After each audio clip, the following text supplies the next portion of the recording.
안녕하십니까? 행복한 안식일입니다. 네, 다른 교회에서 하지 않는 재림교회의 유일한 말이 한 가지 있어요. 그게 뭐죠? 행복한 안식일입니다라는 인사말입니다. 어떤 교회에서도 이런 인사말은 찾아볼 수 없어요. 근데 이 행복한 안식일이라는 말이 성도님들 마음 안에 평안이 되고 또 위로가 되고 쉼이 되길 간절히 바라겠습니다. 오늘 하나님의 말씀의 제목은 이번 달 주제가 뭐라고 했죠? 제가 궁금한 거라고 했습니다. 네. 이번 주 제목은 무엇이냐면 오늘 나눌 말씀 제목은 잘 섬기고 있는 것일까 하는 제목입니다. 마태복음 10장 43절과 45절에 있는 말씀을 중심으로 이야기를 나눠볼 텐데 오늘의 말씀은 어떤 성경에 대한 깊이 있는 이해보다도 저의 좀 간증이 좀 많이 섞여 있는 그런 설교니까 성도님들 이렇게 제가 어떤 걸 깨달았는지 함께 같이 은혜 나누길 바랍니다.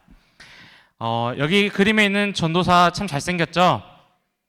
저를 그려달라 했더니 이렇게 그려주더라고요. 닮았나요?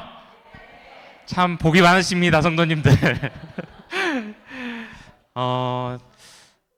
제가 처음으로 이렇게 전도사를 사역을 시작했을 때 나이는 22살이었습니다. 그때는 일본어학과, 삼육대학교의 일본어학과에서 사역을 시작했어요. 근데 전도사로서 사역을 하면 사역이 뭔지 알고 할까요? 모르고 할까요? 자기들은 안다고 하는데 목사님들이 볼 때는 하나도 모릅니다. 제가 볼 때도 지금 전도사님을 이렇게 바라볼 때 그때 내 모습이 생각난다 할 때가 참 많아요. 그렇게 사역을 시작했습니다. 그리고 군대를 갔다 오고 3학년이 되면 어디를 가게 되냐면 교회를 결정해서 나가게 돼요. 호남합회를 갈 건지 충청합회를 갈 건지 영남합회를 갈 건지 아니면 서중환이나 동중환을 갈 건지 결정합니다. 성도님도 호남에 내려올까요? 안 내려올까요? 진짜 안 내려옵니다. 근데 저는 내려왔을까요? 안 내려왔을까요? 감사합니다. 좋게 봐주셔서. 저는 사명감을 갖고 내려왔습니다. 왜냐하면 호남에서 제가 신앙을 했던 그 은혜가 너무나 좋았고 내게 신앙을 가르쳤던 그 목사님의 그 가르침 따라서 나도 하나님의 말씀을 이곳에서 잘 씨를 뿌려서 아이들을 키워봐야겠다라고 했어요. 담임 목사님 밑에서 이렇게 사역을 하는데 열심히 사역해야겠다라고 생각하면서 사역을 했는데 사역을 하면 할수록 제 마음속에 어떤 마음이 들었는지 성도님들 아십니까? 열심히 해야겠다. 이렇게 해야겠다. 이런 생각 들었을까요? 제 마음속에 어떤 마음이 진짜 많이 들었냐면은 미움이라는 이 마음이 진짜 많이 생겼습니다. 누굴 미워했을까요? 저 자신을요? 저는 담임 목사님을 미워했습니다. 진심으로요, 성도님들. 이상하지 않습니까? 하나님의 부르심을 받고 이 사역의 길에 들어섰는데 가장 먼저 생겨난 감정이 동역자에 대한 미움이었어요, 성도님들. 진짜 잔인하고 이상한 마음이에요. 한번 생각해 보십시오. 나랑 같이 한 마음으로 일을 해야 되는 목사님을 어떻게 해요? 잘 섬겨야겠다라는 마음보다 어떤 마음이 들었어요? 미워하는 마음이 들었어요. 처음에는 그 이유를 잘 몰랐습니다. 그 감정이 왜 어디서 일어나는지. 근데 계속 시간이 지나다 보니까 무엇 때문에 미움이라는 감정이 드는지 선명해지기 시작했어요. 그것은 목사님이 이거 해라. 전도사님 저것 좀 해주세요. 전도사님 이것 좀 해줄 수 있으세요? 전도사님 이것 좀 해야 되지 않을까요? 하는 말들이었습니다. 속으로 제가 어떤 생각이 들었을까요? 나도 내 할 일이 있는데, 나도 내가 하고 싶은 사역이 있는데 목사님 왜 그러시지? 이런 생각이 들었습니다. 계속되는 목사님의 이 부탁하시는 일들로 인해서 제가 계획하고 하고 싶었던 사역들은 진행이 안 되기 시작했어요. 그러니까 어떻게 됐을까요? 목사님에 대한 미움이 더 단단해지는 것입니다. 어떤 때는 목사님을 진짜 저런 파렴치하신 분이 있을까라는 생각까지도 했었습니다. 죄송합니다. 좋은 말을 해야 되는데 저의 간증, 솔직한 간증을 드리는 거니까 이해해 주시면 좋겠습니다. 근데 거기서 끝나면 좋았을 텐데 시간이 지나니까 더 못된 마음이 올라오더라고요. 내가 저 사람보다 설교를 더 잘하지 않나? 내가 목회도 저분보다 더 잘하는 것 같은데, 내가 능력이 저분보다 더 훨씬 뛰어난 것 같은데. 근데 여기에 불을 붙이는 한마디가 뭔지 아세요, 성도님들? 성도님들이 아유, 우리 전도사님 말씀이 진짜 좋아, 이 한마디예요, 성도님들. 그러면 마음속에 이게 다 요만한 불씨였는데 갑자기 휘발유를 확 들이부어버리는 것입니다. 그래, 나 설교 잘하지, 이렇게 돼버리는 거예요. 그 순간 제가 목사님을 바라보는 시선이 어땠을까요? 참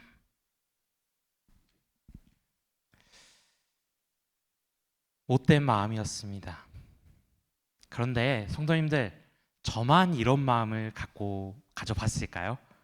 저희 성도님들은 참 온화하셔서 이런 마음 안 경험해 보셨죠? 네, 그러셨길 바랍니다. 그래서 제가 스트레스가 너무 많이 받는 거예요. 사역을 그만해야 되나, 목회를 그만해야 되나, 교회로 옮겨야 되나, 합회에 가서 담임 목사님을 신고해야 되나, 막 이런 생각까지도 했어요. 근데 제가 책을 그 당시에 읽는 걸 좋아해서 책을 찾아보기 시작했습니다. 수많은 교육자들이 저와 같은 고민을 했던 것 같아요. 근데 그 책에 이렇게 나와 있습니다. 지금은 내가 별 볼 일 없고 여러 가지 일을 하느라 분주하지만 담임 목사님만 되면 정신 똑바로 차리고 집중해서 확실히 할 거다. 이런 생각을 한다고 해요. 또 내가 담임 목사가 되면 최소 일주일에 20시간 설교 준비할 것이다. 이렇게 생각한답니다. 또 내가 담임 목사가 되면 하나님의 말씀을 더 깊이 연구하고 가르칠 것이다. 내가 담임 목사가 되면 말씀과 기도로 집중해서 더 영적인 사람이 될 것이다라고 수많은 부교육자들이 이렇게 고민을 한다라고 얘기를 해요. 근데 이건요, 성도님들, 이 책이 이렇게 얘기해요. 부교육자들이 하는 흔한 착각이다. 지금까지 하지 못하면 앞으로도 하지 못한다는 말이 있다. 담임 목사가 되면 부교육자 때보다 더 바쁘고 더 피곤하고 더 힘들다. 성경 볼 시간도 더 부족하고 설교 준비할 시간도 오히려 더 모자란다. 단언컨대 지금 훈련되지 않고 지금 습관이 되지 않으면 나중에 또 하기 힘들다. 그때 가서 더 잘할 수 있다거나 그때 가면 제대로 할 거라는 야무진 꿈은 일찌감치 깨는 게 좋다라고 아주 직설적으로 탁 찔러버리더라고요. 날고 뛴다던 부교육자들도 막상 나가서 개척하거나 청빙을 받아 담임 목회를 하게 되면 금세 어려움에 직면한다라고 일요일교회에 있는 책이에요. 제가 재림교회에 이런 책이 없으니까 찾아서 읽어봤습니다.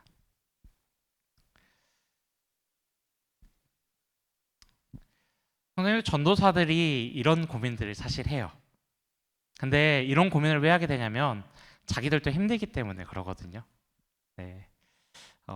근데 잘못된 방향이죠. 고민을 해결하는 방식이. 저희 교회도 전도사님이 한 명 있죠. 2명 있죠. 제가 한 명 있고 또 한 분이 더 계십니다. 그 전도사님을 보면 저는 참 대단하다고 생각해요. 왜냐하면요, 서울에서 2시간 반 KTX 기차를 타고 내려와서 아이들과 시간을 보내려고 오기 때문입니다.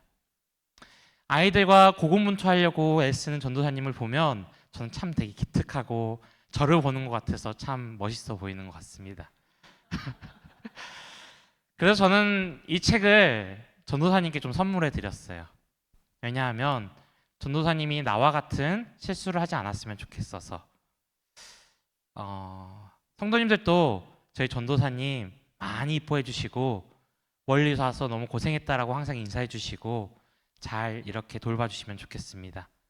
전도사님이 여기 온 보람이 더 많을 거고 더 뿌듯하고 사역하는데 그 미움에다가 휘발유를 부으시는 게 아니라 더 열심히 해야겠다라는 그 열심에다가 휘발유를 부으시는 것이니까 그렇게 그 불씨를 살려서 전도사님이 더 많은 경험들을 할 수 있게 성도님들이 도와주시면 좋겠습니다. 다시 제 이야기로 하겠습니다. 근데 이야기는 정확히 저를 향해 하는 이야기들이었습니다.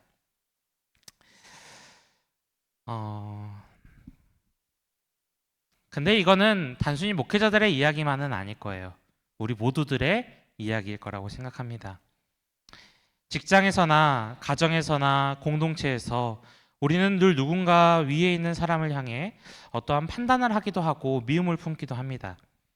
그러면서 정작 섬기라는 말 앞에서 섬기는 것이 내가 잘 섬기고 있는지에 대해서는 고민하지 않는 것 같아요. 섬기라는 말 앞에 섰을 때 그 섬김의 의미가 도대체 무엇일까? 그 섬김은 도대체 내게 뭘 얘기하고 뭘 필요로 하는 것일까에 대해서 고민해 보는 것은 대단히 중요한 것 같습니다. 그래서 오늘 저는 성도님들과 함께 우리는 왜 제대로 섬기지 못했는가, 그리고 진짜 섬기기 위해서 우리가 어떻게 해야 되는가에 대해서 저희 이야기를 통해서 같이 말씀을 좀 나누기로 합니다. 첫 번째로는 섬기지 못한 사람은 사실 안 보이는 사람이라는 것입니다. 누군가 무엇인가를 섬기고 싶지만 그 사람이 그걸 섬길 수 없는 이유가 뭐라고요, 성도님들? 안 보이기 때문에 섬길 수가 없는 것이에요. 제가 전도사로 처음 사역했을 때 저는 나쁜 마음을 가진 사람이 결코 아니었습니다, 성도님들. 그거 꼭 알아주십시오. 하나님의 부르심을 받고 정말 복음을 전하겠다라고 해서 학생 전도사인데도 휴학을 하고 그 교회를 막 섬겼어요. 열심히 있었죠, 성도님들. 그 휴학한 거 저 후회하지 않습니다. 막 뭔가 뛰어난 사역을 하진 않았지만 무엇인가 섬긴다라는 것, 사역을 해본다라는 걸 온몸으로 다 경험해보고 싶어서 그렇게 했던 거였거든요. 그런데 그 마음 안에 담임 목사님을 향한 미움이 자라고 있었어요. 근데 그걸 제가 생각해 보니까 제가 악해서 그랬던 게 아니더라고요. 왜냐하면 그것이 보이지 않았기 때문에 그런 마음이 자랐던 것이었습니다. 형님들, 담임 목사님이 되면 많이 바쁠까요? 저희 구철러 목사님 많이 바쁘실까요? 제가 옆에서 보는데 구철러 목사님 진짜 바쁘십니다, 성도님들. 그래서 제가 목사님의 일을 어떻게 하면 더 덜어드릴까 고민을 많이 하는데 목사님께서 또 이렇게 맡기실 일만 맡기시고 막 많이 또 안 주세요. 여튼 담임 목사가 되면 정말 많은 짐을 지게 됩니다. 교회를 이렇게 관리하는 것에서부터 성도 한 명 한 명의 고민과 기도들까지도 다 고려해야 되고, 아침에 일어나서 새벽부터 그분들을 위해서 기도해야 되고, 그런 것들이 사실 눈에 보이지 않아요, 성도님들. 목사님이 새벽에 기도하는 거 눈으로 보신 분들 계십니까? 근데 다들 기도하십니다. 교회 관리하시는 것도요, 다 조용히 다 하십니다. 말하지 않아도 일이 많은 것이죠. 근데 그것이 사실 제 눈에는 보이지 않았어요. 전도사였던 제 눈에는. 나만 그렇게 하고 있다, 저분은 그렇게 하지 않을 것이다 라고 해서 상대방의 짐은 보려고도 하지 않았던 것이었죠.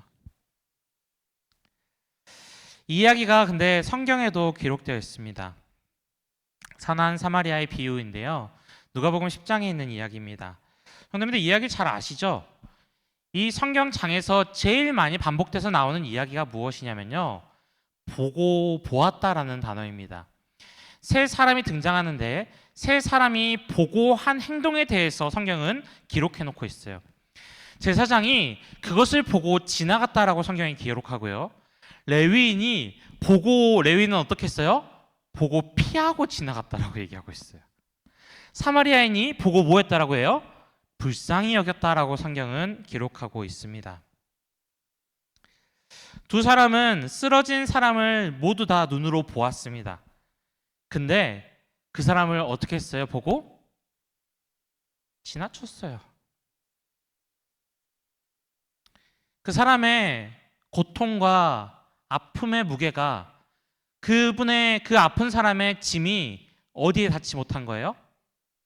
그 사람, 제사장과 레위인의 마음에 닿지 못했기 때문에 지나간 것입니다.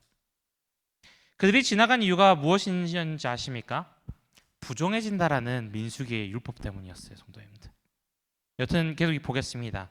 사마리아인은 어떻게 했냐면요, 어떤 사마리아 사람이 여행하는 중 거기에 이르러 그를 보고 불쌍히 여겼다라고 얘기해요. 근데 이 불쌍히 여겨의 헬라어는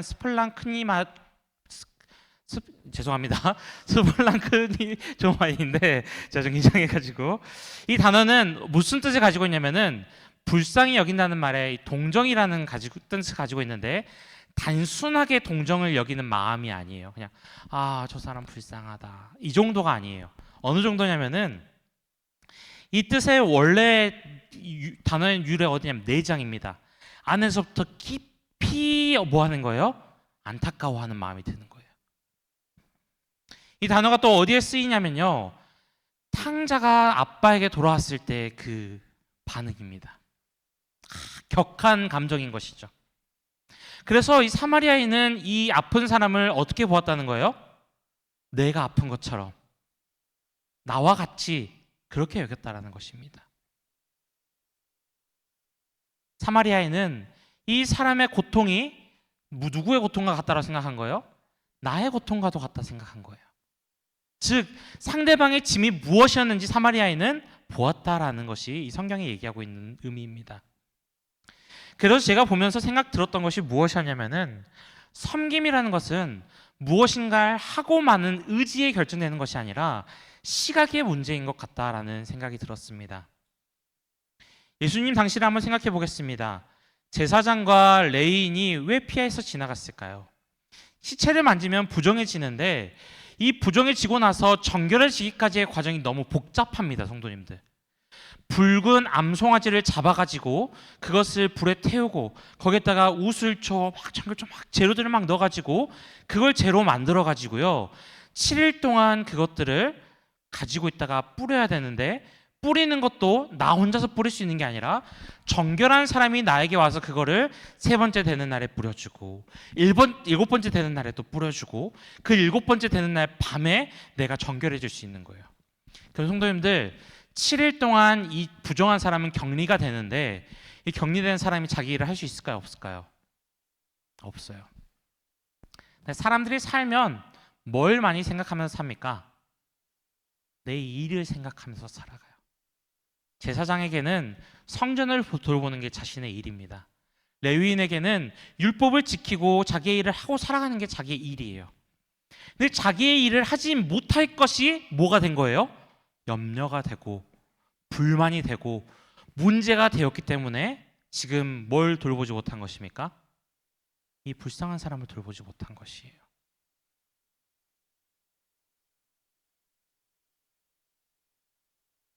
자기 일이 있었고 자기 사역이 있었습니다.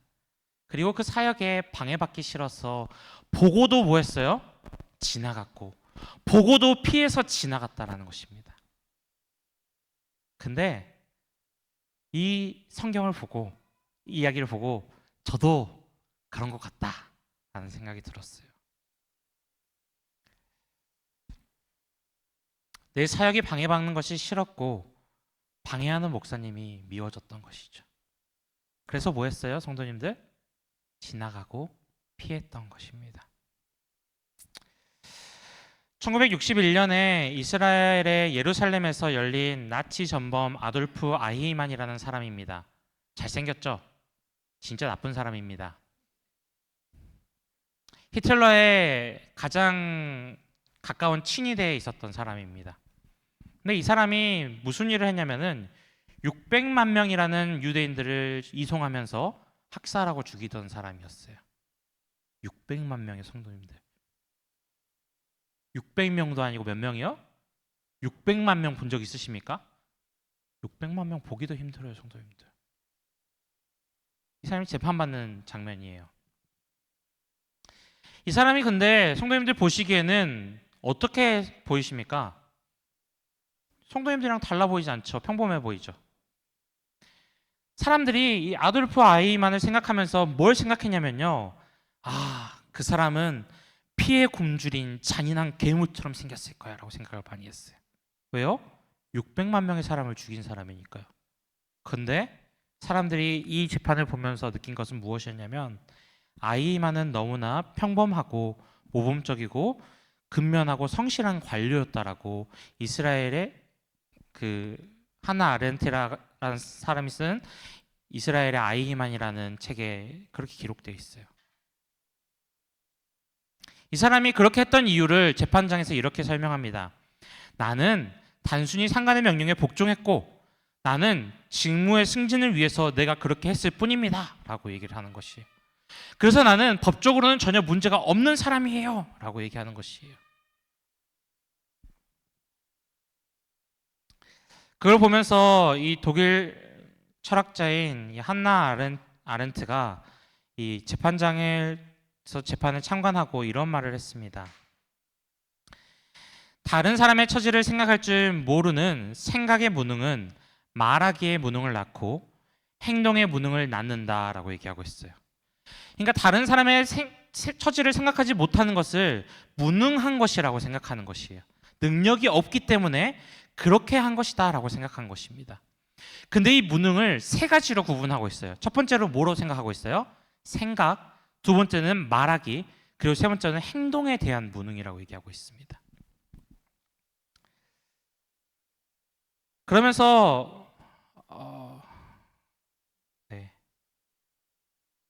넘어가겠습니다. 이 세 가지에 대해서 생각하는데 첫 번째로 이 생각의 부재가 있었다라는 것을 발견했어요.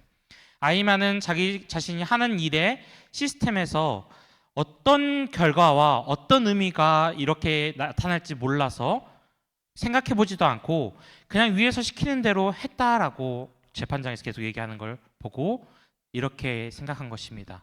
아, 생각하지 않는 사람이 있구나 라고 말이죠. 두 번째로는 타인의 입장에서 생각하지 못하는 무능력이 있음을 발견했습니다. 이 아이만이 자신이 수송하는 유대인들이 겪게 될 고통이나 죽음에 대해서 전혀 공감하지 못했다라고 얘기를 해요. 그래서 타인의 관점에서 상황을 바라보고 상상하는 공감 능력이 아예 결여되어 있었다라고 하는 것입니다. 세 번째는 무엇이냐면 이 아이만이 재판 내내 했던 얘기들은 무엇이냐면 상투적인 이야기들. 성실히 해보겠습니다. 그렇게 해서 그렇게 한 것이었습니다. 라는 감정 없는 얘기들만, 상투적인 얘기들만 하는 것이었습니다. 한나 아렌트가 이 재판을 보면서 깨달은 것이 무엇이었냐면은 이 아이만이 스스로 생각하는 능력을 상실해버렸기 때문에 말 역시도 기계적이게 되었고 행동 역시도 거기에 틀에 갇혀버리게 되었다라는 것을 이야기하는 것이에요. 누군가의 짐을 상상하지 못하는 사람은, 누군가의 짐을 생각해 보지 못하는 사람은 잔혹한 결과를 만드는 것 같기도 한 것 같습니다. 가장 평범해 보이고 가장 보편적이어 보이지만 그 가장 보편적이어 보이고 가장 평범해 보이는 사람이 가장 잔혹한 일을 저지를 수 있다는 것을 보면 나 역시도 그렇게 할 수 있지는 않을까 하는 생각도 해보게 되는 것 같습니다. 갈라디아서 6장 2절은 이 모든 이야기의 결론을 우리에게 이렇게 결론 짓습니다. 너희가 서로의 짐을 지라. 그리하여 그리스도의 법을 성취하라 라고 말입니다. 사랑하는 성도 여러분, 우리는 서로의 짐을 지어야 돼요. 서로의 짐을 지려면 서로의 짐이 무엇인지 알아야 됩니다. 맞습니까? 네, 서로의 짐이 무엇인지 알아야 돼요. 누가 무엇이 불편한지, 누가 무엇이 힘든지, 누가 어떤 부분에서 어려움을 겪고 있는지를 우리가 알고 있어야 돼요. 이 짐이 보이지 않으면, 이 사랑의 법으로 이 짐을 보는 법이 보이지 않으면 우리는 누굴 섬기라고 해도 섬길 수가 없는 것이 되는 것입니다. 사랑하는 성도 여러분, 섬기지 못하는 것은요, 기억했으면 좋겠습니다. 아직 보지 못해서 그런 것이라는 걸.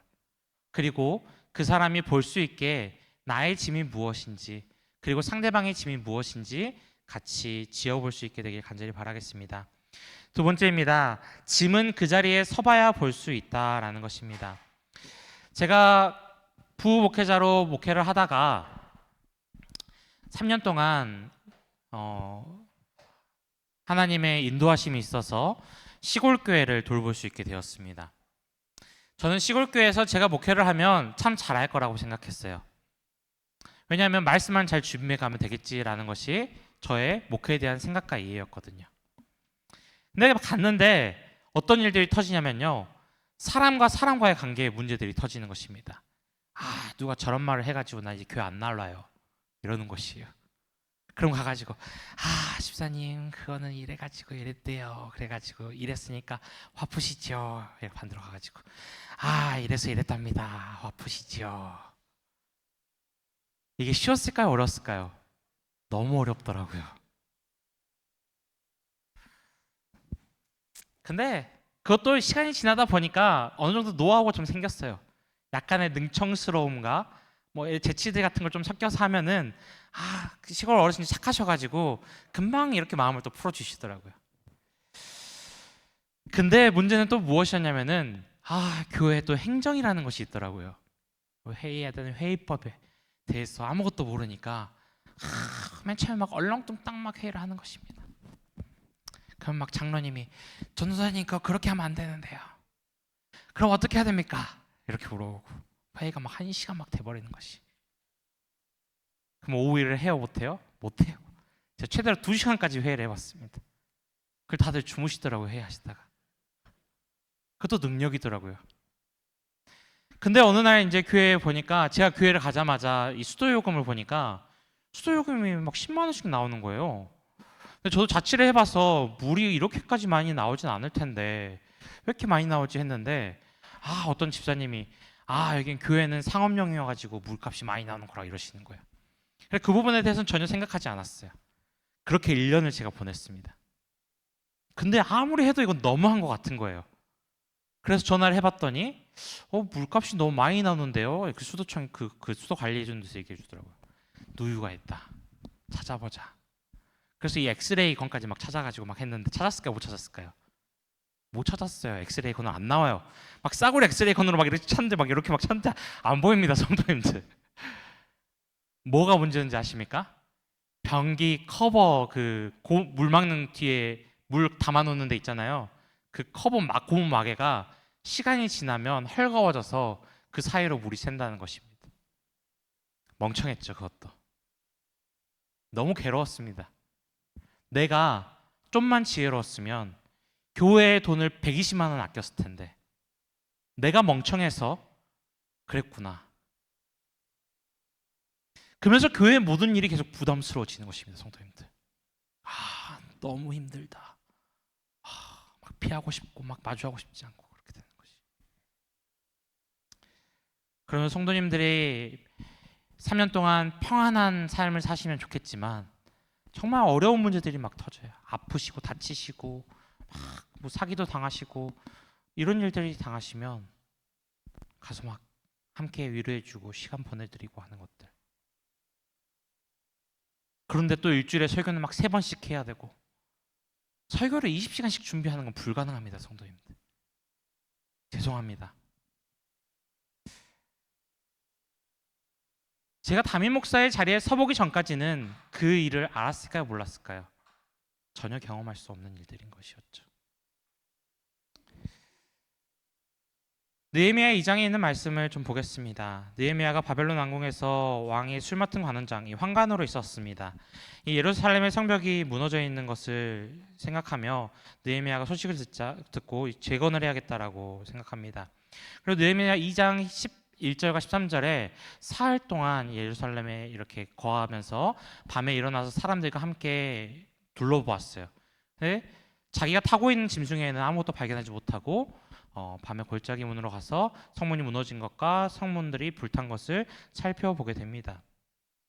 느헤미야는 사흘을 기다렸어요. 그리고 밤에 홀로 가서 직접 그것들을 마주하고 경험합니다. 소문을 듣고 보고를 받고 통계 자료를 검토한 것이 아니었고 자신이 직접 뭐 한 거예요? 그곳에 가서 경험해 본 것입니다. 자신의 발로 밟아보고 눈으로 보고 손으로 만져본 것이에요. 그 짐을 뭐 한 거예요? 경험해보고 지어본 것이죠. 그 다음에 느헤미야가 2장 11절에 이렇게 외칩니다. 그들에게 이르되 우리가 당한 공경은 너희도 보고 있는 바라. 예루살렘에 황폐하고 성이 불탔으니 자 예루살렘의 성을 건축하여 다시 수치를 당하지 말자라고 얘기합니다. 직접 본 사람의 말에 힘이 있을까요, 없을까요, 성도님들? 제일 힘이 있어요. 자기가 경험해 본 사람의 말이 가장 힘이 있습니다. 누가 그랬대 이렇게 물어보면 걔는 왜 그랬대? 그러면 몰라 나도 이러면 안 된다는 거예요. 명백한 증언이 있어야 되는 것이. 심리학에 더닝 크루거라는 효과가 있습니다. 어떤 분야에 능력이 부족한 사람이 막 자신의 실력이 실제보다 막 더 많이 있다라고 과대평가하는 사람도 있어요. 진짜 요만큼밖에 알지 못하는 사람이 이거 이렇대 막 저렇대 막 하면서 막 이렇게 얘기하는 사람이 있습니다. 근데 실제로 많이 하는 사람들은 오히려 어떻게 행동하는지 아십니까, 성도님들? 글쎄요, 잘 모르겠네요. 이렇게 행동한답니다. 이 심리의 효과랍니다.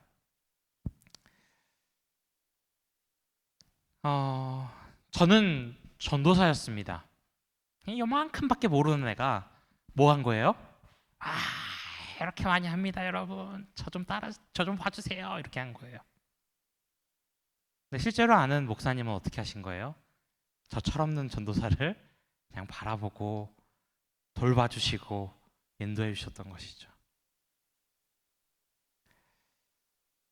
사랑하는 성도 여러분, 짐을 직접 지어봤을 때, 그 짐을 직접 경험했을 때 그것이 비로소 보이게 된다는 것을 한번 같이 경험할 수 있으시면 좋겠습니다. 저는 저의 짐의 무게도 사실 잘 모르고 누군가를 판단했던 것에 대해 많이 후회하고 살아갑니다. 그리고 제가 이 서정한 교회를 오면서 마음 먹었던 것이 무엇이었냐면은 나의 담임 목사님을 잘 섬길 수 있게 잘 준비하자라는 것이었습니다. 준비가 되지 않으면 섬길 수도 없고 어떠한 일도 할 수 없게 되더라고요. 우리 모두가 이 짐을 경험하기 위해서는 직접 경험할 수 있게 되시길 간절히 바랍니다. 저희가 일요일마다 씨 뿌리기 전도자들이 지금 오잖아요. 그쵸, 장로님? 네. 제가 무안했을 때 그 일을 한번 해봤어요. 근데 귀찮게 뭐 이런 데까지 오신데 이런 생각까지도 했었거든요. 근데 그 날이 돼서 제가 직접 그걸 해보니까 그걸 하지 않았던 제 자신이 너무 부끄럽더라고요, 성도님들. 포스트잇에 이렇게 그냥 이렇게 포스트잇 하나 딱 이렇게 뭉텅이를 주세요. 그리고 주머니에다 잔뜩 넣어가지고 아파트 단지에다가 다 이렇게 붙이는 것입니다. 사실 그렇게 어렵지 않아요. 근데 하면서 무슨 생각이 들었냐면 나는 왜 지금까지 이 일을 한 번도 해보지 않았으면서 전도에 대해서 얘기하고 있었지라는 생각이 문득 드는 것이었어요. 그 짐을 직접 지어보니까 그분들이 얼마나 많은 일들을 하고 있는지가 이해되고 도울 수 있게 되는 것 같습니다. 사랑하는 성도 여러분, 서로의 짐을 진다는 건 서로의 짐을 경험해 보는 데서부터 일어나는 것입니다. 그리고 그 짐을 이해하고 느껴보는 데서부터 서로의 짐을 질 수 있다는 것 잊지 않고 기억할 수 있으시면 좋겠습니다.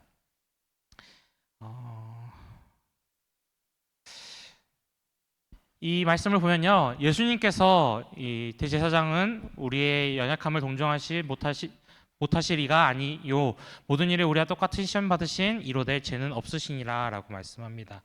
여기 나와 있는 동정하지 못하실 이가 아니요라는 헬라어의 원어는 이 순파테사이입니다. 이 뜻은 무엇이냐면 함께와 느낀다라는 단어가 합쳐진 거예요. 그럼 뭐예요, 성도님들? 함께 느낀다라는 것이에요. 그래서 어떠한 일이 있을 때 그게 뭐예요? 동정이라는 것이 하나님이 항상 나와 함께 느끼신다라는 것이에요. 근데 그분이 날 얼마나 한다고 날 느껴. 내 인생 그렇게 힘든 거 예수님 어떻게 알아? 이렇게 생각하실 수 있어요. 근데 그분이 어떻게 오셨습니까? 이 땅에. 말씀이 육신이 되고 하나님과 동등됨을 취하지 아니하시고 종의 몸으로 오셔서 우리의 모든 것을 감당하신 분이 예수님이세요. 하나님의 아들이 인간의 몸을 입고 배고픔을 느꼈고 슬픔을 느꼈고 죽음을 경험하셨습니다. 예수님께서 그 자리에 서봤기 때문에 무엇이 보이는 것이에요? 우리의 짐이 보이시는 거예요. 그래서 우리와 함께 하시겠다라고 말씀하십니다.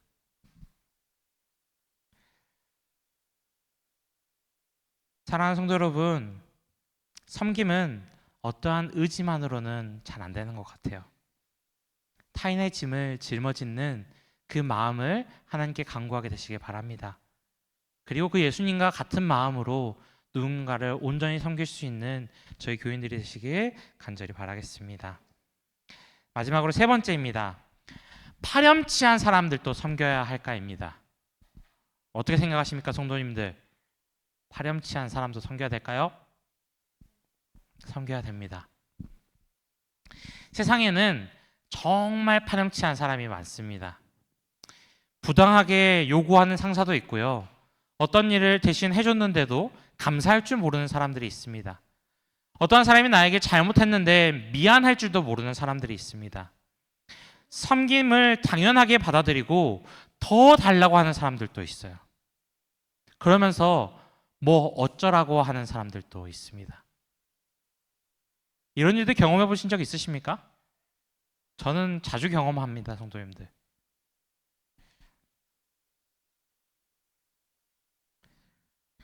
이런 사람들 앞에서 무엇인가를 섬기라고 말하면 이 사람들이 어떻게 생각할까요? 공허한 말처럼 들릴 수도 있습니다. 어떤 의미도 없는 말일지도 모르겠습니다. 성도님들, 이런 사람들 만나면 잘해주고 싶으십니까? 어떠십니까? 잘해주고 싶으십니까? 파렴치한 사람들 만나면 나도 똑같이 막 뒤에서부터 열이 확 올라와가지고 딱 뭐라고 이렇게 하십니까? 성경은 우리가 가진 현실을 정확하게 드러냅니다.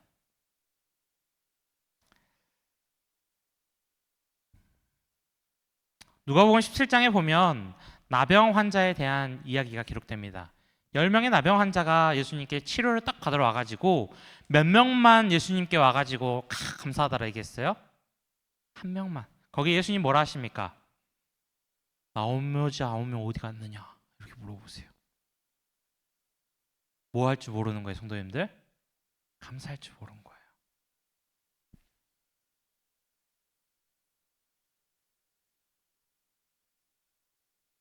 예수님이 이런 취급을 당하시면 기분이 어떠셨을까요? 성도님들, 막 열심히 힘내서 10사람 구해왔는데 9사람 그냥 살았다, 집에 가야겠다 하고 집에 가고 한 사람만 와가지고 정말 감사합니다 이렇게 하면 성도님들 다음에 또 그 사람들 구하겠습니까? 안 구하겠습니까? 나 구하겠다 한번 손들어 보시기 바랍니다. 쑥스러워서 안 드시는 거죠? 네. 안 할 것 같아요, 저는. 구해준 가치와 보람을 느끼기 못하기 때문에 저는 안 할 것 같아요. 근데 예수님께서 하십니다. 예수님은 그렇게 하시고도 또 사역하셨습니다. 예수님께서는 유다의 발도 씻기셨어요.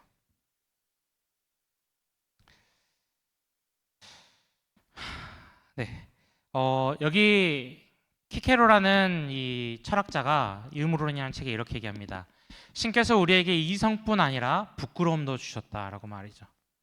섬김이라는 것은 나의 부끄러움도 인정하고 나의 모든 것들을 받아들일 수 있는 준비가 된 사람들이 할 수 있는 일인 것 같습니다.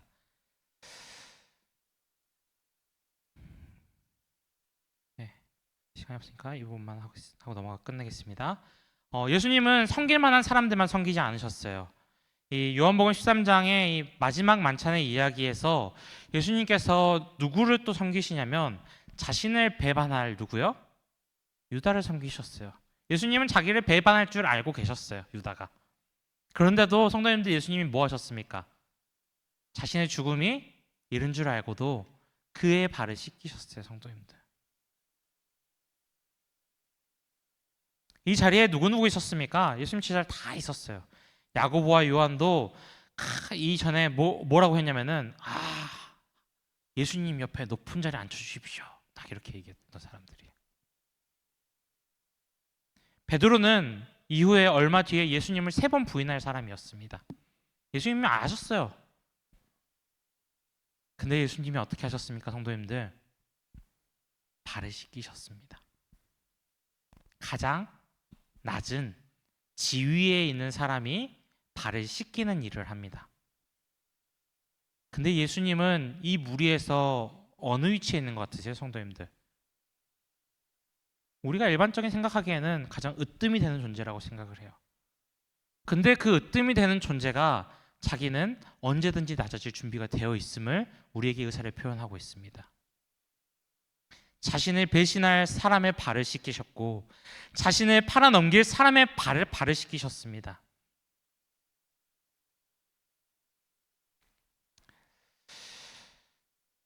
예수님께서 어떤 마음이셨는지 이 부분 처음 시작할 때 이렇게 기록해요. 같이 크게 읽어보겠습니다. 빨간 글씨는 더 크게 읽어보겠습니다. 시작. 예수께서 자기가 세상을 떠나 아버지께로 돌아가실 때가 이른 줄 아시고 세상에 있는 자기 사람들을 사랑하시되 끝까지 사랑하시니라 라고 얘기하셨어요. 아멘. 최고. 네. 세상에 있는 자기의 사람들을 사랑하시되 끝까지 사랑하셨대요. 이 끝까지의 이 헬라어는 죽음을 앞두고서도 그들을 사랑했다라는 것입니다. 자기가 눈 감기 전까지도 뭐 했다고요? 그들을 사랑했다라는 것입니다. 그 제자들에게 나의 죽음을 앞두고 정말 남겨야 될 것들만 남겨야겠다라고 엄청 노력하고 고민하셨다는 것입니다. 그 예수님이 남기신 게 무엇이에요? 죽음을 앞두시고 제자들 앞에서 무릎 꿇어져서 섬기는 것을 남기셨어요. 사랑을 가장 부각시키면서 남기셨던 것입니다. 선생님들, 최후가 됐을 때 어떤 말을 가장 하고 싶으십니까? 내가 죽기 바로 앞서서 나의 사랑하는 가족에게 무엇을 가장 남기고 싶으십니까? 예수님은 죽음이 바로 눈앞에 있는데 그 앞에서 무엇을 남기셨냐면 사랑과 섬김을 남기셨어요. 낮아지는 것을 걱정하지 않고 낮아지는 것을 부끄러워하지 않으시고 그것을 사랑으로서 여기셨다는 것입니다.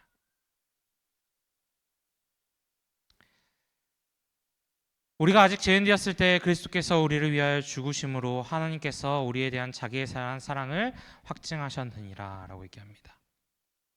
사랑하는 성도 여러분, 우리가 아직 죄인 되었을 때 하나님이 우리가 변화되기를 기다리시는 것을 얘기하는 게 아니에요. 하나님이 우리를 돌아오기를 기다리시는 그 구절이 아니에요. 우리가 하나님을 외면하고 자기 마음대로 살고 하나님을 판단하고 무시하던 그때 그 파렴치한 우리를 위해서 십자가에 달려 돌아가셨던 그때를 얘기하는 것입니다.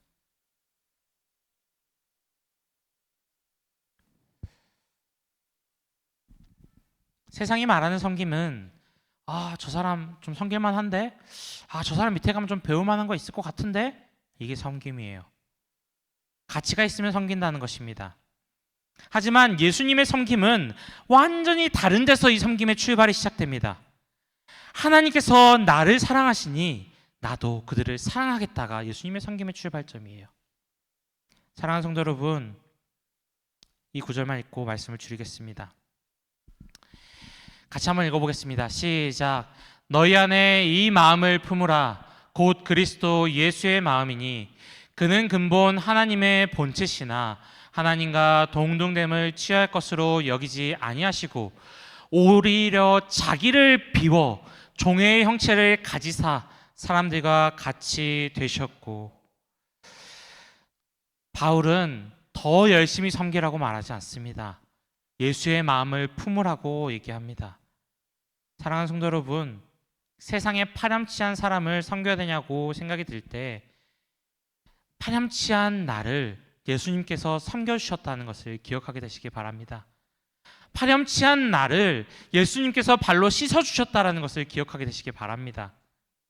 그 사실을 가지고 서로의 짐을 기억하고 서로의 짐을 짊어져보고 서로가 서로를 섬길 수 있는 그리스도인이 되길 바라며 말씀을 드리도록 하겠습니다.